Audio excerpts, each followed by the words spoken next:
Elle n'a pas choisi, on lui a proposé.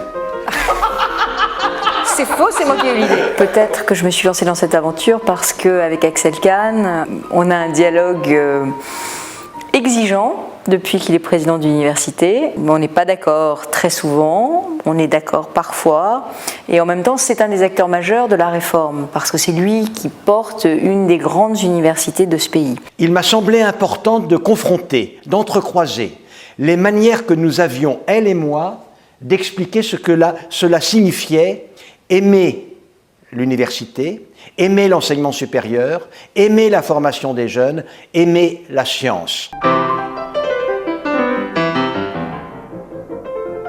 Toutes les grandes réformes ne sont en réalité pas vraiment de droite, pas vraiment de gauche. Et c'est intéressant d'avoir un point de vue d'un homme de gauche et d'une femme de droite sur la réforme de l'autonomie des universités, pour voir à la fois dans le concret, dans le détail, en pratique, ce qui nous sépare, et en même temps pourquoi cette réforme de l'autonomie et cette réforme de la recherche, avec le plan d'investissement d'avenir, sont des réformes qui vont changer le visage de la France.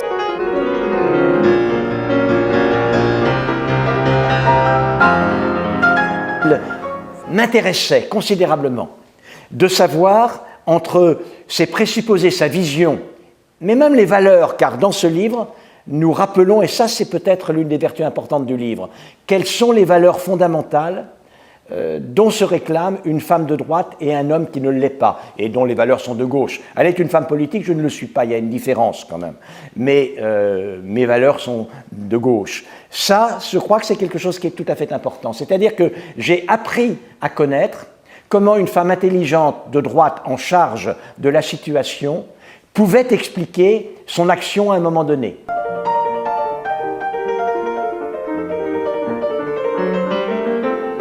Ce que ce livre m'a apporté, d'abord je pense que j'ai convaincu Axel Kahn qu'entre les libéraux et les gaullistes sociaux à droite, il y avait quand même une large variété de pensée. Il y a une différence aussi de génération entre nous, il y a une différence de point de vue. Moi je suis d'une famille d'universitaires, mais je suis arrivée avec un œil neuf, parce que l'œil d'une diplômée d'école de commerce, qui en plus a fait de l'administration. Je vous le rappelle parfois cela. Vous me le rappelez beaucoup, mais je vais vous dire, l'idée selon laquelle pour être un bon ministre de la Recherche, il faut nécessairement être un universitaire ou un chercheur, ça peut être une bonne alchimie, mais ça peut aussi conduire à, j'allais dire, une consanguinité qui n'est pas source de fertilité.